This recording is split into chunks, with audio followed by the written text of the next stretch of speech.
So reading from Srimad Bhagavatam, Canto 10, Chapter 2, Prayers by the Demigods, text number 10. Om Namo Bhagavate Vasudevaya.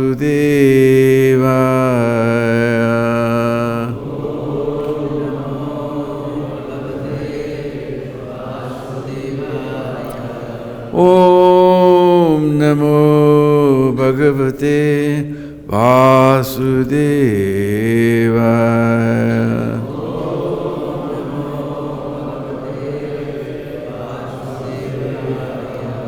Om Namo Bhagavate Vasudevaya.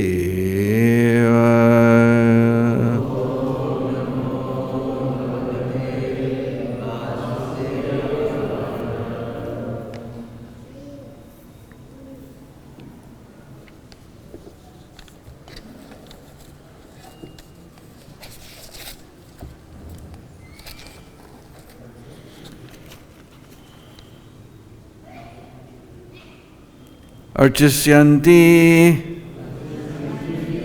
Manusyas Tvam Sarva Kama Vareshvarim Dupopahara Balibi Sarva Kama Varapradam Archisyanti Manusyastvam Sarvakama Vareshvarim Dupopabhara Balibi Sarvakama Varapradam Archisyanti will worship Manusyaha human society. Tvam, unto you. Sarvakama Vara Ishvarim, because you are the best of the demigods who can fulfill all material desires. Dupa, by incense. Upahara, by presentations. Balibi, by different types of worship, through sacrifice. Sarvakama, of all material desires. Vara, the blessings. Pradam, one who can bestow. Translation: by sacrifices of animals, ordinary human beings will worship you gorgeously with various paraphernalia, because you are supreme in fulfilling the material desires of everyone. Translation, please repeat. By sacrifices of animals, ordinary human beings will worship you gorgeously with various paraphernalia, because you are supreme in fulfilling the material desires of everyone. Purport by His Divine Grace, A.C. Bhaktivedanta Swami Srila Prabhupada. As stated in Bhagavad-Gita 7.20, Kama istaisa rittagyana prapadyante nyadevata, those whose minds are distorted by material desires surrender unto the demigods. Therefore the word manusya, meaning human beings, here refers to one who does not know the actual goal of life. Such a person wants to enjoy the material world by taking birth in a highly elevated family with the benefits of education, beauty, immense wealth, which in this material world are all desirable. One who has forgotten the real aim of life may worship Goddess Durga, Maya Shakti, under various names for different purposes and in different places. As there are many holy places for the worship of Krishna, there are also many holy places in India for the worship of Durga Devi or Maya Devi, who took birth as the daughter of Yasoda. After cheating comes my Devi dispersed herself in various places, especially in Vindhyachal, to accept regular worship from ordinary men. A human being should actually be interested in understanding Atma Tattva, the truth of Atma, the spirit soul, and Paramatma, the supreme soul. Those who are interested in Atma Tattva worship the Supreme Personality of Godhead. Yasmin vigyate dharvam evam vigyata bhavati. However, as explained in the next verse of this chapter, those who cannot understand Atma Tattva, apashyatam Atma Tattvam, worship Yogamaya and her different features. Therefore, Srimad Bhagavatam, Canto 2, chapter 1, verse 2 says, Srota vyadini rajendra nrinam shanti sahasrasaha pasyatam atma tattvam apasyatam atma tattvam griheshu griha medinam. Those persons who are materially engrossed, being blind to the knowledge of the ultimate truth, have many subject matters for hearing in human society, O Emperor. Those who are interested in remaining in this mature world are not interested in spiritual salvation, have many duties. But for one who is interested in spiritual salvation, the only duty is to surrender fully unto Krishna.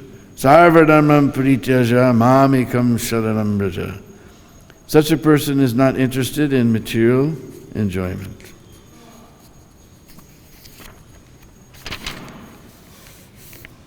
Archasyanti manushastvam sarvakama vareshvarim dupopahara balibi sarvakama varapradam. By sacrifices of animals, ordinary human beings will worship you gorgeously with various paraphernalia, because you are the supreme in fulfilling the material desires of everyone. Om Ajnana Timirandasya Gyananjana Shalakaya Chaksurun Militam Jena Tasmai Sri Gurave Namah. Sri Chaitanya Manovistam Tapitam Jena Bhutale Sayam Rupa Kadamayam Dadati Swaparandikam Adadanastranandan Dairadam Yache Puna Puna Srimad Rupa Padambujo Dalisyam Janma Janmani. Jaya Sri Krishna Chaitanya Prabhu Nityananda Sri Advaita Gadadhar Srivasadi Gaura Bhakta Vrinda. Hare Krishna Krishna Krishna Hare Hare Hare Rama Rama Rama Hare Hare. Vanchakalpatrubhyascha kripasindhuvevacha patitanam bhavanebhyo vaishnavebhyo namo namah. So here in this verse it describes the materialistic persons. They worship Maya in her different forms as Durga, Mahakali, etc. for fulfillment of material desires. So Bhagavad-Gita describes Rita Jnana, their knowledge is distorted. After Kamsa tried to kill the child taken from Devaki's arms, then she dispersed herself in many different places, especially Prabhupada mentions Vindhyachal. There's one temple there, Vindhyachala Basini. I have been to that place and there's huge crowd. Tiny temple, but huge crowd to worship Vindhyachala Vasini in order to fulfill material desires. The gopis, however, they were also guilty of worshipping Durga in the form of Kachayani, but their worship was a different purpose. Katayani Mahamaye Mahari Roginyadishvari Nanda Gopa Sutam Devi Pati Me Kurute Nama.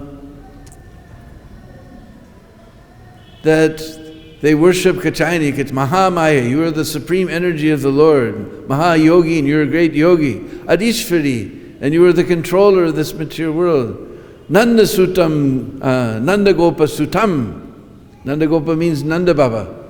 And Sutam means his son. Nanda Gopa Sutam Devi, O Devi, Patim Me. please make that son of Nanda Maharaj, Pati means husband, of me, us. Please make him my husband. So they were worshipping for Krishna consciousness. So here Prabhupada instructs us that we shouldn't be worried about worshipping material things. We should concentrate our mind on Krishna. So today is disappearance day of 3 Goswamis, Teen Goswami disappearance day. First we'll discuss Raghunath Bhatta Goswami. There's not much information about him because he didn't perform so many different pastimes like the other Goswamis, but he was very famous for chanting Srimad Bhagavatam, which is the most important thing. So Mahaprabhu went to, during his household period, he went to East Bengal. There he ran into Tapan Misra. And Tapan Misra was very anxious to understand the Supreme Personality of Godhead. He got dreamed that one Pandit will come. He's actually the Supreme Lord himself. It's one of the few people that Lord revealed himself. Mainly he presented himself as a devotee, but he told Tapan in a dream that this Pandit will come tomorrow. You surrender unto him. He will teach you sadhana and sadhya. What is the goal of life and what is the means to achieve that goal. So next day he ran into Srimad Mahaprabhu, who told him to who instructed him briefly, said, later I will come and instruct you more, but you go and live in Kashi. So Tapan Misra was living in Kashi, and he had one son named Raghunath Bhatt. On the way to Vrindavan, Mahaprabhu stopped in Kashi. He stayed at the house of Chandrasekhar Acharya, but he always took his meals with Tapan Misra. Jai Sisi Gornitai Krishna Baldao Sisi Radhasham Sundar Ladita Visakha. So at that time, when he would take his meals at the house, then Raghunath Das would massage the lotus feet of the Lord. He got this very special service and was able to hear directly from the mouth of the Lord. When the Lord returned from Vrindavan, he again stopped in Varanasi, in Kashi. Again he stayed with Chandrasekhar and he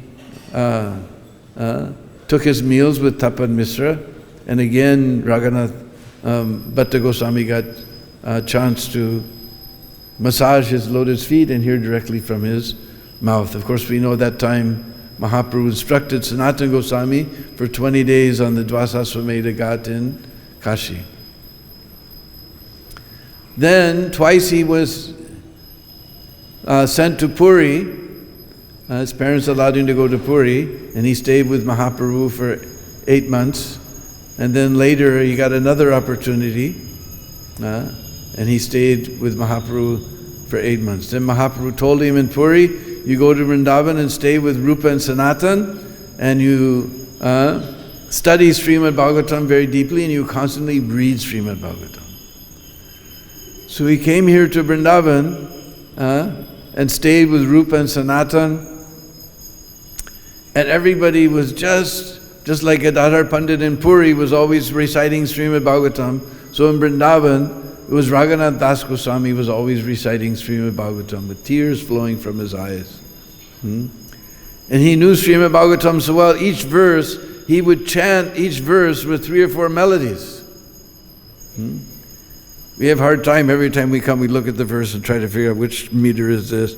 But he would chant 3 or 4 different meters and melodies to every verse of Srimad Bhagavatam. And somehow, the king of Amber, Maharaj Man Singh, became his disciple, and he convinced him to construct this beautiful Govindadev temple that was probably the greatest temple in northern India in its time. Of course, it's been slightly diminished, but still very wonderful temple. So this was by the grace of Raghunath Bhatta Goswami. So then we have Krishnadas Kaviraj Goswami. He lived in a place, small village near Bardhaman. When you're on the way to Mayapur, there's one train station just before you get there, Bardhaman. In fact, if you go by train, it's best to get down at Bardhaman, catch a taxi, and you go through green rice fields and come to Mayapur. Because the train goes Bardhaman, then it comes down to Calcutta, and then you have to get somehow back up to Bardhaman is here and Mayapur is here, so you go all the way down to Calcutta, you drive through all these horrible factories and factories and factories before you see some green fields. But there you get down here and just go straight across like that to Mayapur. Cross over the river and come to Mayapur. So, he was a great devotee of Lord Chaitanya and Lord Nityananda. He had a brother he had a very dear friend named Minnaketan Ramdas. And one time there was a big festival, and Minnaketan Ramdas, he was love for Krishna praying personified. When he would sing, everyone would cry with tears in their eyes and roll on the ground, pull their hair out. And Minnaketan Ramdas was a great devotee of Lord Nityananda. But somehow the brother of Krishna's Kaviraj, he had faith on Mahaprabhu, but he didn't have faith on Nityananda. And Nityananda, he's pretty wild. Especially, we don't see so much about him in Chaitanya Charitamrita, but if you read Chaitanya Bhagavat, you see all the wild pastimes of Lord Nityananda. He's avadut. Avadut means he doesn't follow all the social customs. So he didn't have any faith. So he blasphemed Minnaketan Ramdas, and Krishna's Kaviraj chastised his brother like anything, that one who is that Mahaprabhu and Nityananda are the two sides of the same truth, same divine being. How can you take one and not take the other? It's like taking the sun without the sunshine. He chastised him in so many ways. In dream, Nityananda came to him. He paid his obeisances. When he sat up, he saw Nityananda turn into Balaram. And he told him, you go to Vrindavan, all your desires will be fulfilled. So immediately next day, he left his house and hearth and home, and he set off for Vrindavan. There, everyone was very happy to meet him because they knew he was very expert poet. And all the devotees fell down at his feet. Even at that time he was very old, but they begged him that nobody has written deeply about the later pastimes of Mahaprabhu. There are many, Chaitanya Mangala and Chaitanya Mahakavya and Chaitanya Chandastakam, and so many literature about Mahaprabhu, but nothing that went very deeply. But even at that time, he claims in in Chaitanya Charitamrita, my hands are shaking, my eyes are weak. But he went before Madan Mohan, and he fell, prostrated himself before Madan Mohan. When he sat up and began to pray for the mercy to fulfill the desire of the devotees, immediately Madan Mohan's garland fell down. And the priest, Gosaidas, immediately picked up that garland and placed it on his neck. So he took it as Madan Mohan's order that he write this Chaitanya Charitamrita. And some people say he gave Diksha to Raghunath Das Goswami, others say he was Siksha relationship. Anyway, they were very, very close. So he heard all the wonderful pastimes from Raghunath Das Goswami, who had lived the 16 of the 18 years that Mahaprabhu was in Puri, 16 were witnessed by Raghunath Das Goswami. We'll hear about that later. So he told him all of the pastimes, and eventually they moved to Radhakund. We've seen the Bhajan Kutir of Raghunath Das Goswami and the Bhajan Kutir Krishna, they're right close to each other. So with the help of the memories of Mahaprabhu's pastimes, Krishna's Kaviraj was able to write this Sri Chaitanya Charitamrita. We don't know too much about him, just that story about Minnaketan Ramdas he reveals, because he was very humble, he never wrote about himself, so we don't have so much, we don't even know the actual date of his birth or place. But He fulfilled the desire of all the Vaishnavas in an incredible way. This Chaitanya Charitamrita is a jewel of Bengali literature. Even from mundane's point of view, if you want to take any course on Bengali literature, you will have to study Chaitanya Charitamrita and Chaitanya Bhagavat. And he says eloquence is the truth expressed succinctly. And we see Chaitanya Charitamrita, very simple verses. Jaya Jaya Sri Chaitanya Jaya Nityananda Jaya Advaita Chandra Jaya Gaura Bhakta Vrinda. Mostly this beautiful meter like this and beautiful melody like this. Very simple verses, but the whole deep philosophy of Chaitanya Mahaprabhu is described there. Now this is most amazing. Because generally if we write something about philosophy, then we have to use big words and everybody falls asleep trying to read it. And if we describe it with simple flowery words, and then we can't speak about philosophy. But with very simple flowery words, the whole deep philosophy of Chaitanya Mahaprabhu is described. We're so indebted. Chaitanya, he writes at the very end, my hands are trembling, my eyesight is weak, but I'm writing this Chaitanya Charitamrita by the mercy of Rupa Raghunath. He always mentions Raghunath.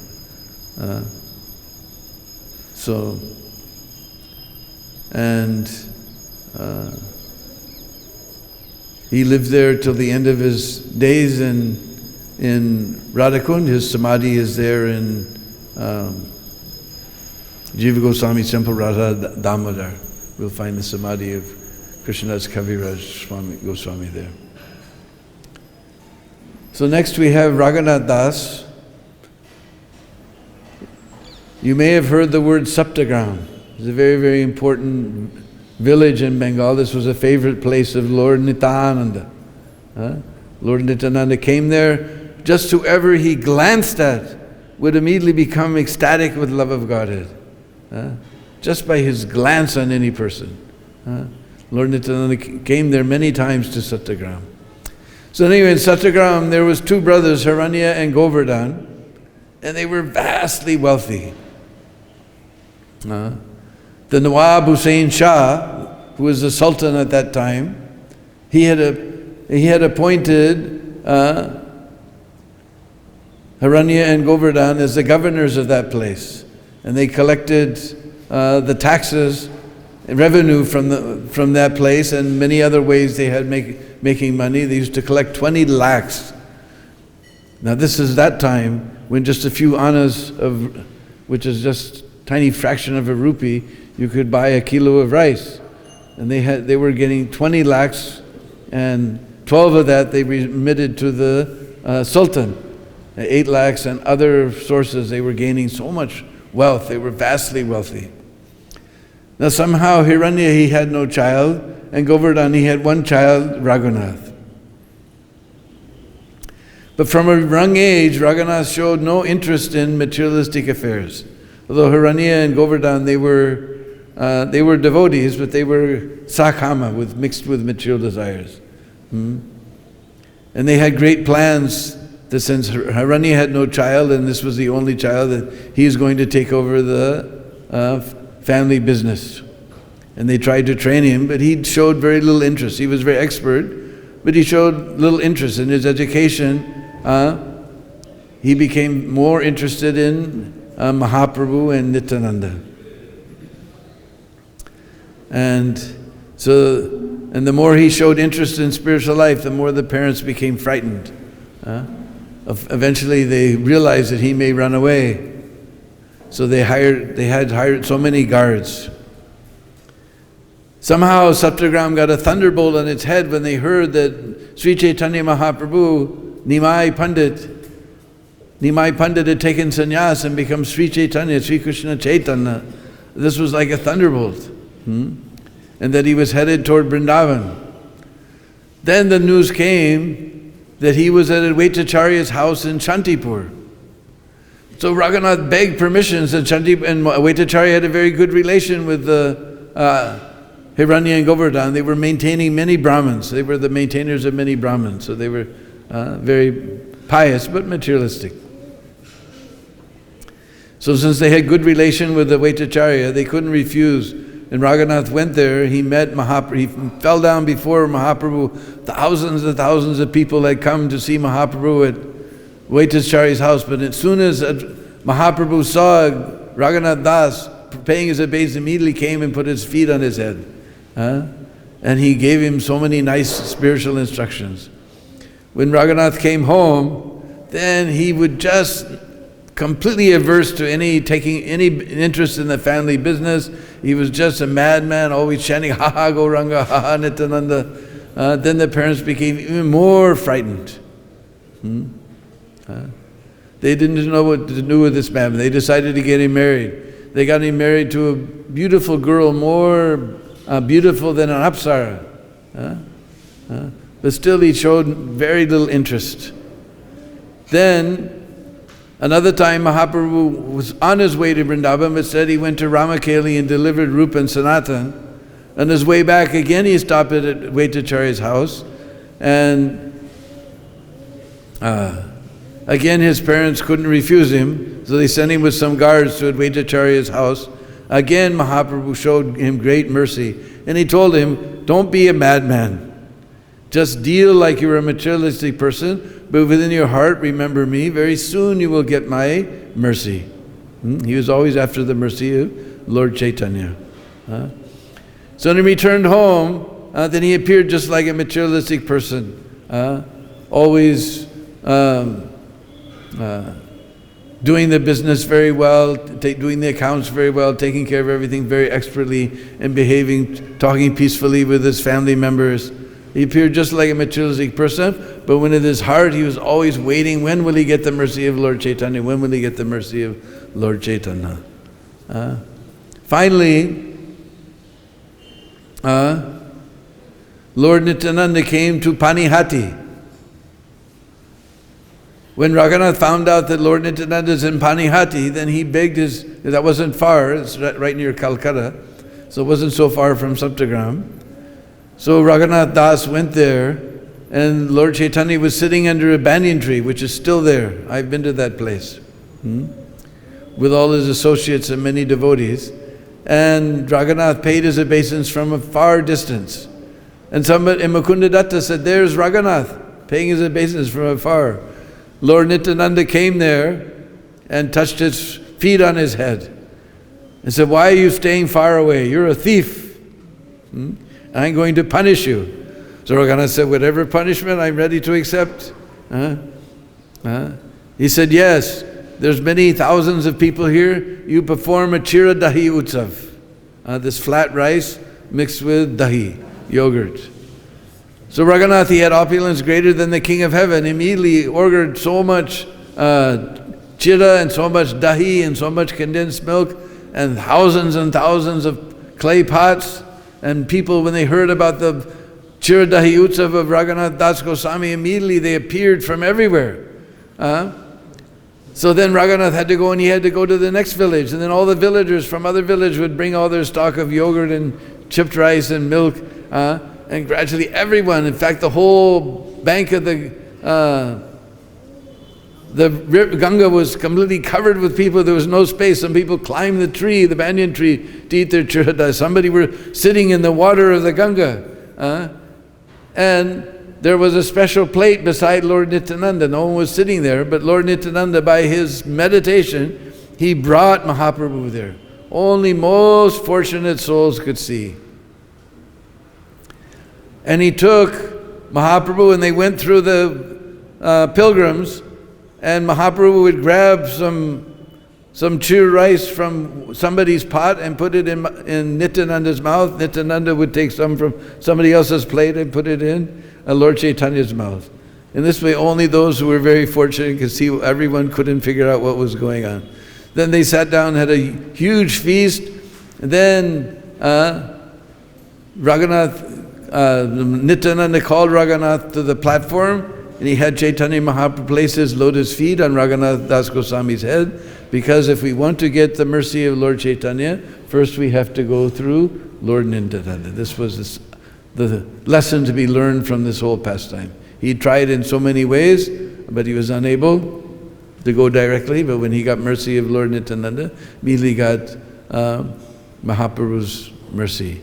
And Lord Nityananda made sure he got Mahaprabhu's remnants. Then they also had a feast at Raghava Pandit's house, is also there. I've seen that place.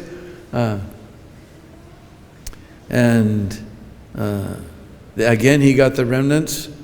But this time when he went home, he was completely mad. He slept in the Durga Mandap. He refused to enter the house, refused to have anything to do with business, refused to have anything to do with his wife. Then they hired even more guards. His wife, his mother told her husband that you please tie some ropes. I said, wealth and women, these things are tying everybody in this world. These things can't tie him up. What will my rope do?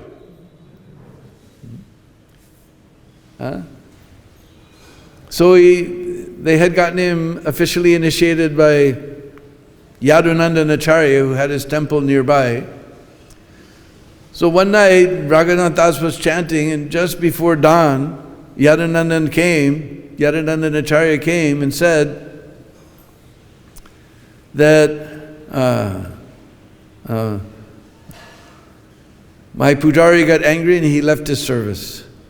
So this is not something due to characteristic of ISKCON. This also happens even in Lord Chaitanya's pastimes. That somehow the pujari leave their service and go away. Temple president has a big headache.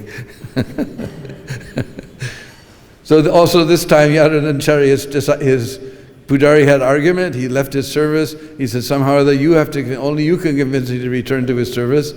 So he said, yes, let's go. So they started walking to that pujari's house. When they got near to Yadunandan Acharya's house, he said, you go home, I will take care of everything. So, and the guards, they saw that he was going with his spiritual master, so they didn't think anything up serious about it. So as soon as he sent Yadunandan Acharya to his house, he ran off to the forest, and taking the path that the unused path, not the regular main road. He didn't go on the highway. He went on the unused path, with great difficulty. It took him what ordinarily takes people 18 days, took him 12 days to get to Puri. And of those 12 days, only 3 days he got something to eat. So by the time he got to Puri, and Mahaprabhu saw Raghunath, he was so happy, but then he was distressed. He told Swarup Damodar, you immediately feed this fellow. So they got some nice Jagannath Prasad and fed him. And he again returned and fell down at Mahaprabhu's lotus feet, and Mahaprabhu put his feet on his head and he said, yes, this is very good. You have your two brothers, they're very pious, but they're living in a pit of stool and urine with all this material opulence. But you have been saved from that life. Now I give you over to Swarup Damodar, who will train you. And he took Raghunath's hand and placed it into Swarup Damodar's hand with tears in his eyes. And he became known as the Swarup of, the Raghunath of Swarup.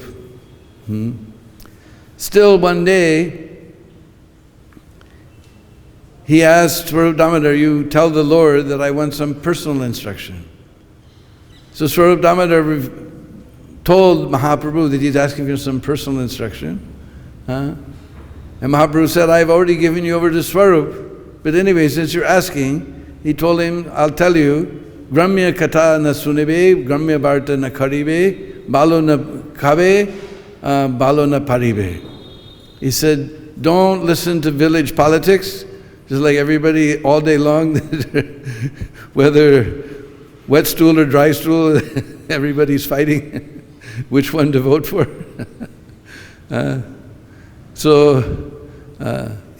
He said, don't listen to this politics, don't do this politics, don't do village politics. Balona kaibo, don't eat opulent food, balana paribo, don't wear opulent dress. So like everybody comes here usually for Kartik, they all go to Loi Bazaar to see what's the latest Vaishnava fashion, with special embroidery down the side and so the latest type of chadar. So Malana Paribo, don't dress opulently, and always remember, constantly chant the holy name, and always remember Radha Krishna in Braj. So that was the life of Raghunath Das Goswami. He constantly chanted and remembered the pastimes of the Lord. He stayed there in Puri with Mahaprabhu for 16 years. Then finally, Mahaprabhu's pastimes ended up. He was so heartbroken. So he decided, I will go to Vrindavan after offering my obeisances, because Mahaprabhu told him many times, you go and stay with Rupa and Sanatan. But so he said, I will go pay my obeisance to Rupa Sanatan, then I'll climb on Govardhan hill and throw myself down head first and suicide myself. He couldn't bear to live without Mahaprabhu. Anyway, he got here to Vrindavan, he met Rupa and Sanatan, they convinced him this is a very bad idea. Sanatana Goswami had also thought of the same thing. But Mahaprabhu told, without telling anyone, but Mahaprabhu told Sanatan, this body does not belong to you, that body is mine. I have many things to do through this body. He didn't tell anybody, he just made this in his mind. He's going to throw himself under the wheel of the chariot at Rath Yatra time. So he told him this is not a good idea. They convinced him. So he stayed with them in Vrindavan for some time and studied with the Goswamis. Then he went to Radhakund and stayed on the banks of Shamakund. We know where his bhajan kutir is there. At that time he had no bhajan kutir. So he was just sitting under the tree or sitting in the open. And that time Sanatana Goswami was there at Chakleswar in Manasi Ganga in Govardhan. So one day he decided to come see Raghunath Das, and Raghunath Das was sitting there chanting Hare Krishna, Krishna Krishna, Hare Hare, Hare Ram, Ram Ram, Hare. And tigers a tiger have come to drink water from the Kund. And Raghunath wasn't paying any attention. He was just chanting like this. And Sanatana Goswami looked, he saw Krishna was standing there with his hand like this to protect him from the tiger and tigress. And then tiger and tigress left. Krishna smiled at Sanatana Goswami and disappeared. Then Sanatana Goswami is older of all the Goswamis. He came down there. He said, what are you doing? What type of bhajan are you doing? You're chanting Hare Krishna, that Krishna let me serve you, and you don't pay any attention. Tiger and tigress has come. Krishna personally came to protect you. You're taking service. What kind of bhajan is this? So he fell on the feet of Sanatana Goswami. He said, I'll be more careful in the future. So another day he was chanting. This time it was summertime. Just like now it's getting cold every morning. But summertime it gets hot and hot. Up to 45 and 50 degrees, 129 for you Fahrenheit Wallace. So Raghunath was just there in the sun, and just chanting and chanting and not paying any attention. They say only mad dog and Englishman go in the noonday sun. But he was there not paying any attention. And Radharani, with the palu of her sari, or with her dupatta, she was holding like this over Raghunath Das's head to shade him from the sun. And Sanatana Goswami just happened to come that day. He looked and he saw this scene. And Radharani's holding like this, so he can see her choli is all wet. She's sweating and sweating in the sun, and Raghunath is chanting very peacefully in the shade. Then Radharani, she smiled at Sanatana Goswami and disappeared. And Sanatana Goswami said, Are, what kind of bhajan are you doing? You're praying to Radha and Krishna. You're praying to Radha and Krishna, let me serve you. But you're taking service, you're sitting in the noonday sun, you don't pay any attention that it's so hot. And Radharani came and she's shading you. She was sweating and sweating, look. And he turned around, so much sweat is there, the sand, the raj, the dust was all wet. And there was the lotus footprints of Srimati Radhika in the sand. Raghunath Das fell on the feet of Sanatana Goswami. Sanatana Goswami said, look, if you don't know how to take care of yourself properly, you build a kutir and you do your bhajan in a kutir. So from this time, this bhajan kutir system started.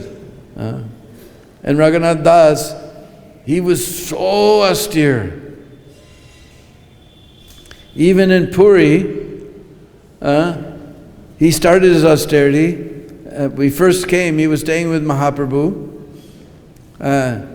Then, after some time, he decided, Mahaprabhu was always giving him the remnants of his prasad, because everybody is offering nice prasad to, so many invitations were there. He was getting the Mahaprasad. Then he thought, Mahaprabhu told Balana Kaibo, don't eat so opulently. So then he went to the Singadwara gate, and he would wait every night, 10 o'clock after the pujaris were finished their seva, they were coming home with their Mahaprasad. Maybe without asking anyone, he would just wait to see if somebody would give him some Mahaprasad. So Mahaprabhu asked Swarup, because he knew this is the Raghu of Swarup. He said, where's Raghu?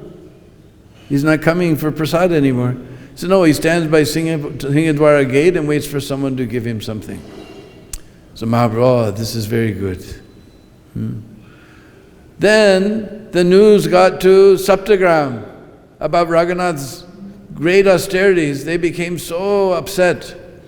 So they sent, Srivananda Shain was going for Rath Yatra, so they sent some cooks and Brahmins with him and some money.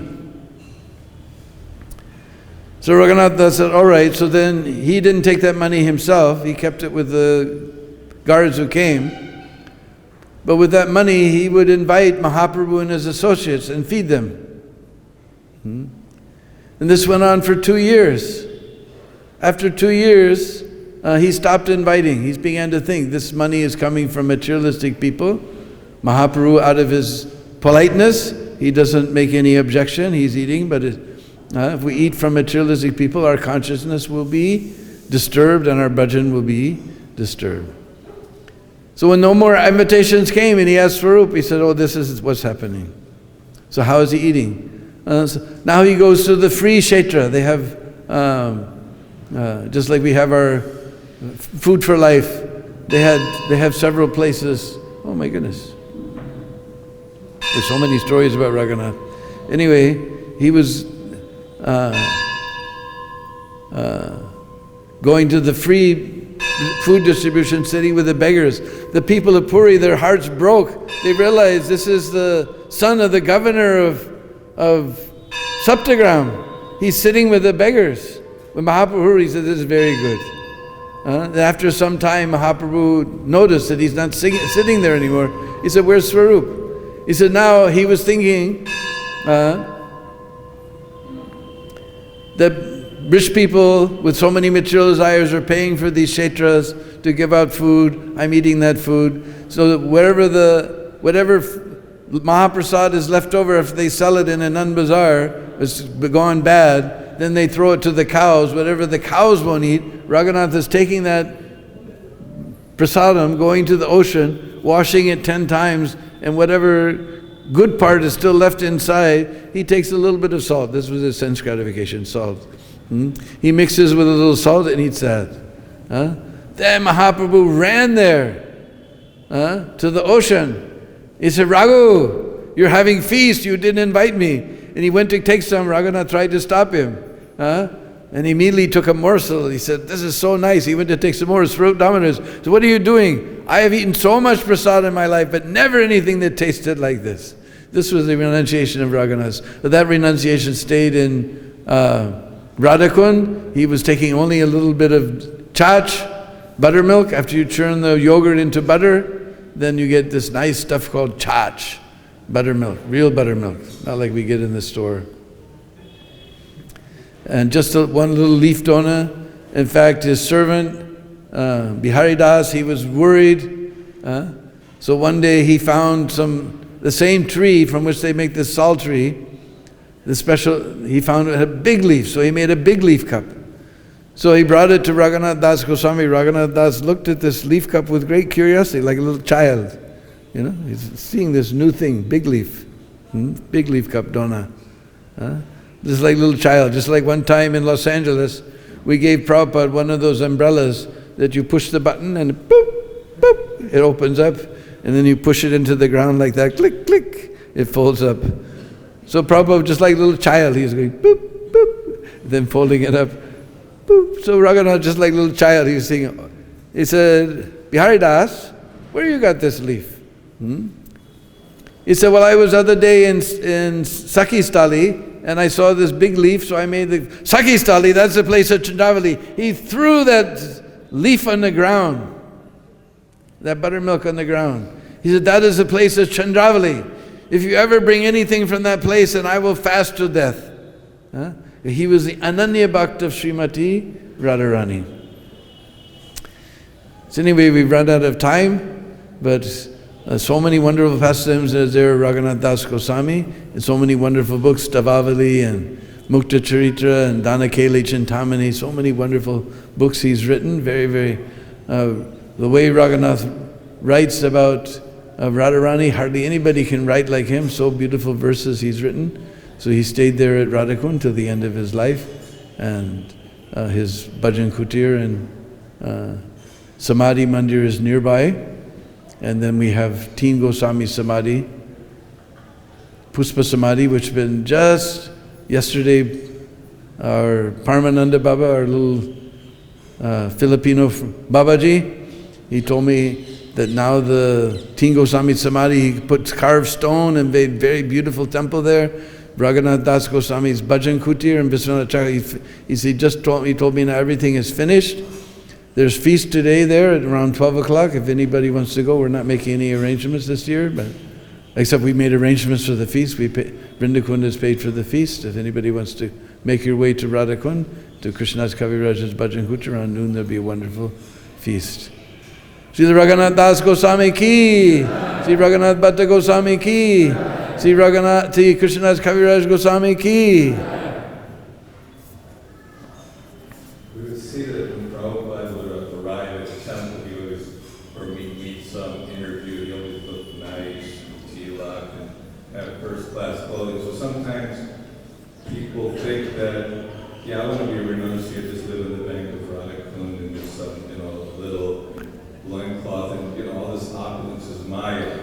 So it also sometimes even GBCs or sannyasis or different leaders probably would want them to look proper. So how does that work? That Sanatana Goswami had a nice blanket. He was kind of criticized by Chaitanya Mahaprabhu, and Raghunath Das completely renounced all this stuff, this so-called opulence. So how do we see the dichotomy? Well, Prabhupada's main mission was preaching, and for preaching, because now in this age it's super materialistic. If you look like a beggar, then people won't respect you. In this age, if you have money, no matter how you got that money, whatever dirty business you did, doesn't matter, you become respectable by having money. And people are used to, just like you can read in Prabhupada Leelamrit, how Prabhupada was very anxious to have his American house here in Vrindavan. He wanted that these people are used to certain facilities. He wanted to have those facilities so they could stay and relish the atmosphere of Vrindavan. So, according to Rupa Goswami's Yukta Vairagya, Prabhupada wanted us to look very nice and presentable, because that's people in this age, they only respect nice looking things, they don't respect beggars. And but still, we shouldn't be attached to these things. That's called Yukta Vairagya. So Prabhupada wanted us to be presentable. That's why he didn't want us to have beards and long hair and so many things. Well, now it's become fashion again. But he wanted us to be clean shaven and look very presentable in order preaching is the highest principle. He told about those people who want to go to Radhakund. He said, first, Vacho Vegam, Manasa Krodha Vegam. First you control these 6 urgings. That's the first verse of Nectar of Instruction. The last verse is to stay there in Radhakund. First you follow this, and we can see hardly anybody can control these 6 urgings. So first you follow that, and then you can go stay in Radhakund. Otherwise you're staying, Prabhupada said, Narakund. So the highest Mahaprabhu his main business was spreading this Krishna consciousness. So for that, sometimes we dress nicely, we go in motor car. We saw Bhaktisiddhanta was revolutionary, seeing those pictures. What those times was an old Model T Ford, but it was a very, very opulent car in those times. The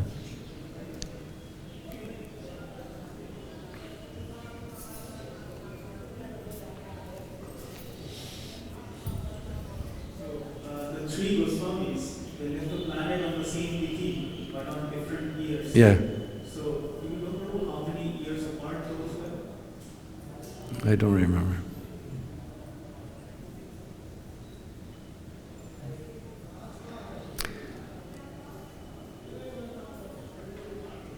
Anyway, we're not so renounced like Raghunath that we can only take a little chach, our breakfast prasadam, Dwadasi prasadam, waiting for us.